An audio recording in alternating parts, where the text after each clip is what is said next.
181 1st Street. Overdose for 911. Opioid overdoses kill more than 115 people every day in the U.S., according to the National Institutes of Health.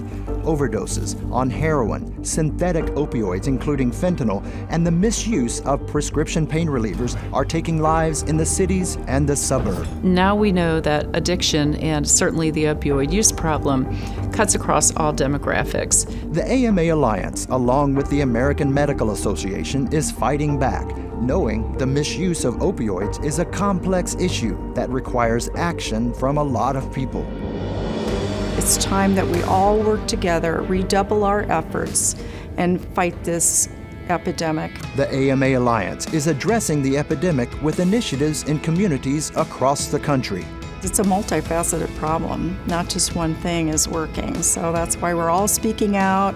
We're all supporting the efforts of the AMA. The Alliance is very cause-related, and we can get out into the communities and really be the boots on the ground.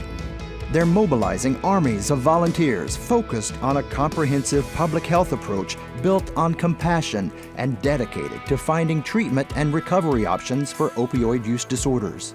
My theme this year has been making connections to make a difference. Partnering with PTA, for example, this video that's going out, will carry our message. Does anybody need a packet? Another way of delivering a message that help is available is this Opioid Toolkit, delivered door to door by AMA Alliance volunteers. It's an initiative that's going nationwide. To know that I may have saved that one individual. It's life-saving information for families who tell horrifying stories. I've seen them die and been revived. Overdose victims are brought back by emergency services. Several thousand are treated daily. You were purple because you weren't breathing. Lives are on the line and seconds matter.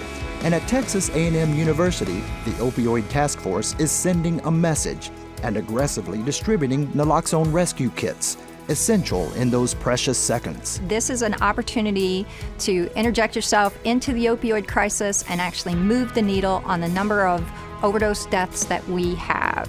Naloxone is the overdose reversal drug, and it comes in several forms. So you're going to get a nasal naloxone? There are vials of naloxone with needles, test strips to detect illicit fentanyl, a big reason for the spike in overdose deaths, and an auto-injector complete with voice guidance. It tells you exactly what to do. To inject, place black end against outer thigh. 5, 4, 3, 2, 1. Give it away. That's the idea. Give it to whoever needs it. We'll get you another one. It literally saves lives. Hospitals across the country are stepping up naloxone training. If you elected to have your patient in a sitting up position, if they are not completely unconscious and you decided that you wanted to give them something intranasally. Backed by the Emergency Nurses Association, a New Jersey hospital is attacking the epidemic on another front with dramatic results. We had an 85% reduction in the prescriptions that were written for opioids. The ALTO project is an acronym for Alternative to Opioids. It's now part of federal legislation, a national template.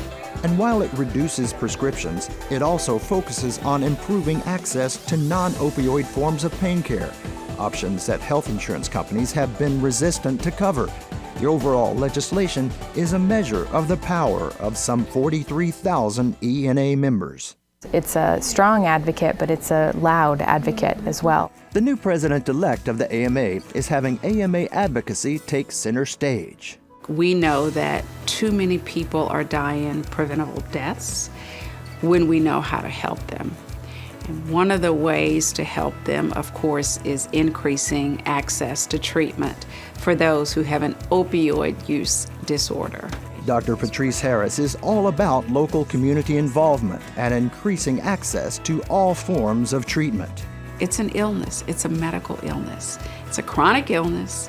We don't have a cure, but that's not unlike diabetes or high blood pressure. She is also adding momentum to the Alliance battle against the devastating effects of stigma. It's easy to pass judgment, and that's really what stigma is. Removing negative biases is one of 6 specific AMA Opioid Task Force recommendations. They are the front line for the community.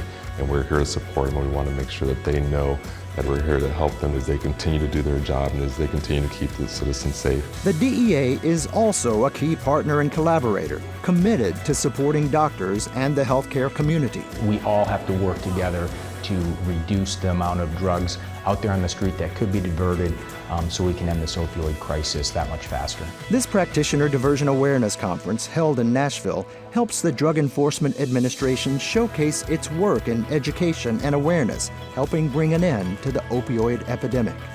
You had said this is a story that ends in hope, but is this story over? We're definitely making progress, and if we continue with hope that tomorrow will also be a good day. Tomorrow begins with action today for the AMA Alliance and all of the volunteers. I leave these meetings energized and motivated, and I want to go home and do something.